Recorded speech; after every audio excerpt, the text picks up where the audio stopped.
What is going on, all you beautiful and sexy people? This is Manufactured Opinion here, bringing you a video I intended to bring you for quite some time, but never really had the chance, and that is my thoughts on Dragon's Dogma Online. And I guess the thoughts range from saltiness to confusion to anger. I guess we'll get into that a little bit later, but we have to remember at the end of the day, it is a video game, so it is what it is. I was intending to use some clips from Dragon's Dogma Online, clips that have been coming out recently of gameplay and of cutscenes and stuff like that. But we all know how Capcom is. I actually had to go back to some old Dragon's Dogma videos recently and cut out some of the sound and audio visual so I could keep my videos up. For whatever reason, Capcom doesn't want their new IPs to succeed. They do everything possible to hinder that progression. So I'll just be using probably some gameplay from the original Dragon's Dogma, maybe start a new game or something like that. But with that said, let's get into some thoughts. And more importantly, after the video, some of your thoughts. Maybe create a discussion in the comments, because I'm very interested to see those. Alright, so let's get into this, and I'm just going to apologize in advance, because once I get going on some of this stuff, my thoughts may seem like they're jumping all over the place. So, like I said, just please be patient with me, and we'll get to every single point. Maybe if they may be disjointed, but that's just how I am when I get going, especially on a game I love so much. But anyways, there's a few things that sort of jump out at you when you're reading some of these articles on Dragon's Dogma Online. Obviously, the first one's going to be that it's free-to-play online. And a lot of people automatically, when they see free-to-play, they automatically, avoid it like the plague. They automatically associate it with, pay-to-win. Pay-to-win essentially just means that there's only certain things that you can buy with real money, potentially making you overpowered to everybody else, or you can automatically have the best stuff in the game as long as you pay real money, like right at level 1 or whatever the case may be. In this particular instance, since everybody's working together, maybe you wouldn't really be overpowered, but that's besides the point. People just sort of make that association right away. They've had terrible experiences in the past with free-to-play, and that automatically puts it as a big no in their book. But when you look at some of the details at face value of this game, it kind of looks like that hopefully isn't the case. It's got a lot of elements in the game that should have been in the original Dragon's Dogma Online. You got 4-player co-op, for whatever reason wasn't in the original Dragon's Dogma, even though it appeared that they planned for it to be, and it just never happened. You also have a giant hub world that can sustain up to 100 people, which is pretty damn awesome. And then you have instances where you can have 8 people hanging on one giant boss at once, trying to smack it in the butt. That sounds absolutely awesome to me. So you kind of compromise. You're like, okay, it's free to play, but it looks pretty cool. It's got all the stuff that we wanted in the original. Looks like the same combat mechanics. Looks like the same interactions with pawns and all that kind of stuff. And then you kind of think, you start to think about some of the decisions Capcom made with this game. Just this game. Let's not even discuss some of the other shitty DLC decisions they made with some of their other games. And then you start to wonder, do I really trust them with an online-only or a free-to-play game? Now, let me clarify that. Let's all think back to the Dark Arisen expansion. How excited we were for it, especially if you loved the vanilla game. You were willing to look past the $40 price tag to get the game. You just wanted more boss spanking. You wanted more pawns yelling at you to do senseless things that made no sense whatsoever, and you wanted to collect more loot. Who cared about the $40 price tag? But let's all be honest, it wasn't worth $40. It's probably one of the best expansions I've ever played, but it wasn't worth $40, maybe $20, $25, downloadable, not another disc. But that's besides the point. It was fantastic. Completely willing to pay $40 for it, but some other people probably not. And that was fine. That was fine. And then you start to think about the decisions they made, specifically with the cursed gear. You all remember the cursed gear that we had to purify with rift crystals, which was completely fine until you realized you couldn't trade with anybody. I mean, you could give them cursed items, you could give their pawn cursed items, but if they didn't have the rift crystals, they couldn't afford to purify it. And if they didn't have enough rift crystals, they didn't buy rift crystals with real money, they could never get every single piece of loot in Dark Arisen unless they wanted to play way longer than they really wanted to. In my case, I played way too long. I got everything, so I ended up with, you know, you've guys seen how many Rift Crystals I have in that damn game. I have like 50 million Rift Crystals. Can I trade it with somebody else that picked up Dark Arisen for the first time? Maybe help them along their path to complete the damn expansion? Oh no, I can't trade anything with them. And I mean, that one thing right there has me questioning if Capcom can really handle a free-to-play game, Dragon's Dogma, in a method that's fair to everybody, and I really have to question it. And I know what you may be thinking. Manufactured Opinion, it really wasn't that difficult to get the amount of Rift Crystals you needed to purify everything. If you ran through Dark Arisen enough times, if you beat Daemon enough times, God's Bane the correct chest, Cheese Death enough times, I know all the methods, you'd eventually have enough Rift Crystals to do whatever you, purify whatever you want, as long as you had the cursed gear to go with it.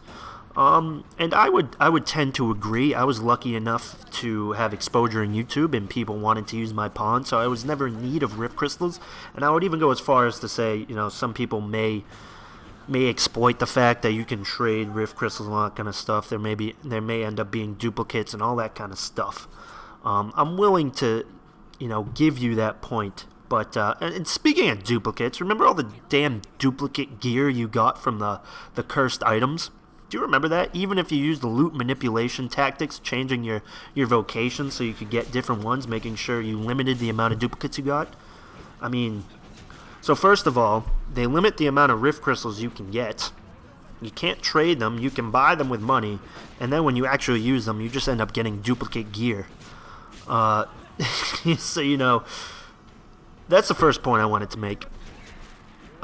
Secondly, and I want to reference a Kotaku article, Kotaku, and I know they don't have the best track record in the world, but this is quoted directly from the developer, so I feel like it's okay to use.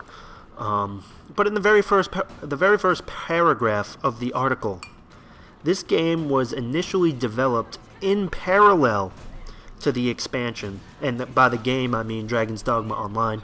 Dragon's Dogma Online was initially developed in parallel to Dragon's Dogma Dark Arisen. Okay, I'm gonna let that sink in for a second.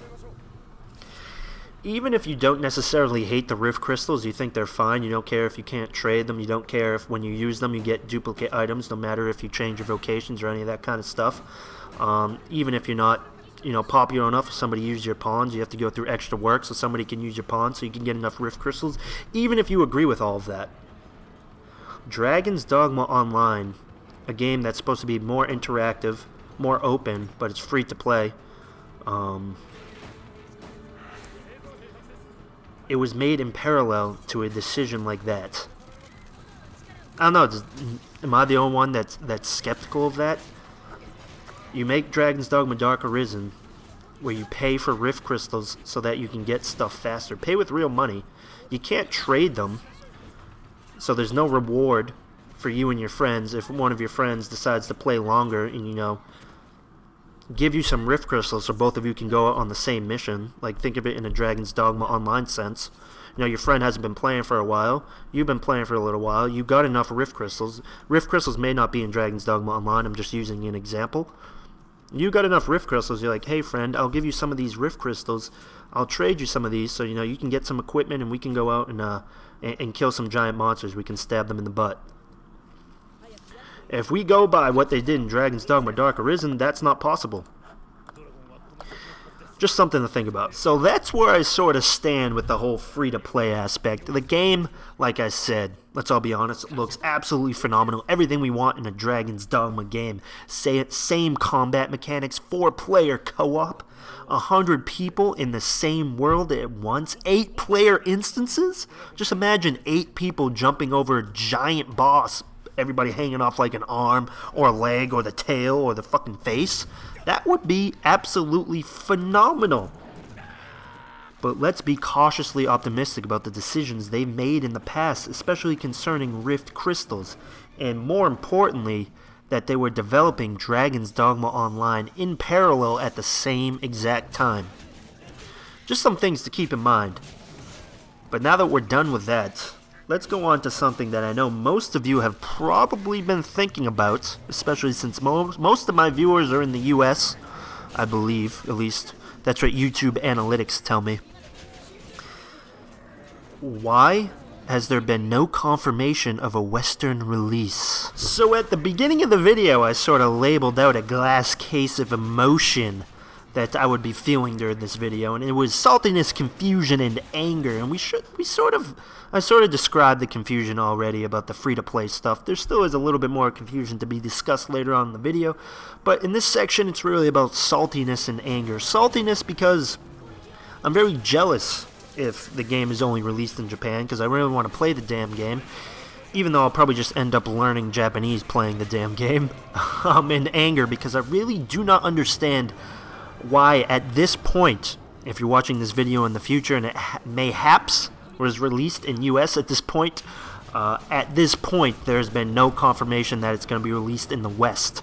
And I'm very angry because I don't really understand that decision. So before I really get into all that discussion, we need to preface it. We need more background on how the original game did. The original Dragon's Dogma.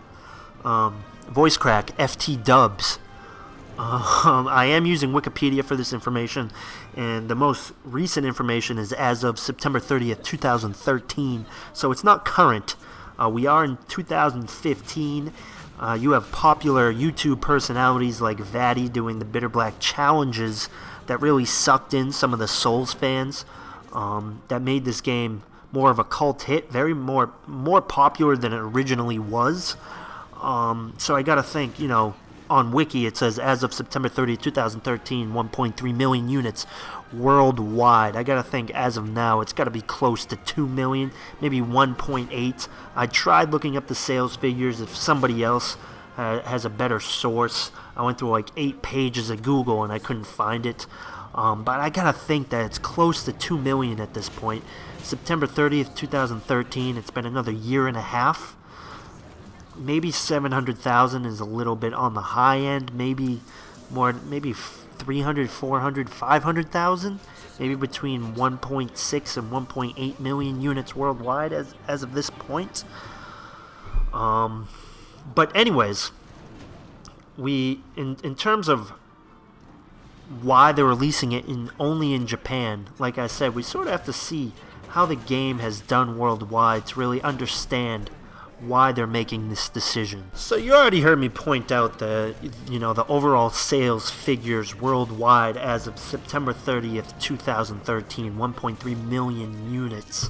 And if you kind of delve into the details, this is how it breaks down based off Wikipedia. And I'm going to make sure I put all of the sources that I used in the description so you guys can use them, so you can formulate sort of your own arguments against me, or, you know, just your own opinions, your own anger, whatever the case may be. But the game sold 331,000 copies during its first week on sale in Japan.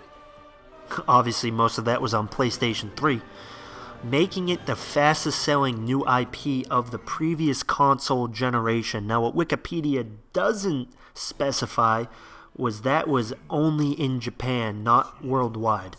That's something you have to keep in mind. The United States, the game sold 92,000 copies within 5 days. I don't know why they just didn't make that a week, especially since the game was released in the US before it was in Japan, which is one of the things that makes me I'm so confused. You released the original Dragon's Dogma and the expansion in US before Japan, but it comes to Dragon's Dogma Online, you're just going to release it in Japan. I mean, going off these figures, I guess you can understand why. I mean, if we extrapolate the 5 days of 92,000 copies to a whole week in the United States, like those first 5 days, I think it was released on what? It was released on May 22nd in North America, which was a Tuesday, because I remember it. So the first 5 days, Tuesday, Wednesday, Thursday, Friday, Saturday, you don't really have the weekend sales in there. So that could have been like maybe 105,000. I mean, it's close to a third of the Japanese sales. I mean, that's pretty damn good. Like, I feel like that's pretty damn awesome. That's just the United States. We don't have Europe or Australia in there at all. So it's like, I just don't understand.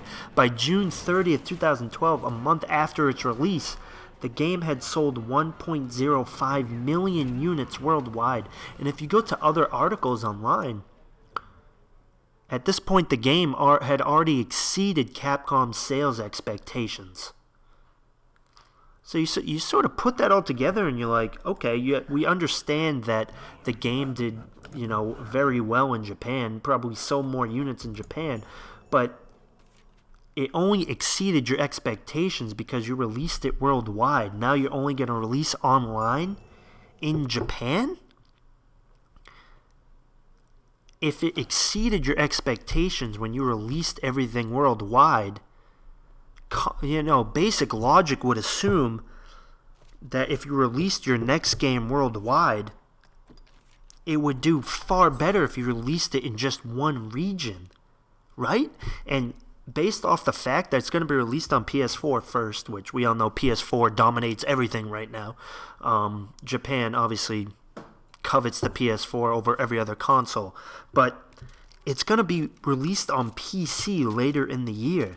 Now, I don't know much about development. I'm pretty ignorant to the whole process, but it seems to me like, unless it's a cultural thing, in which case I have no insight.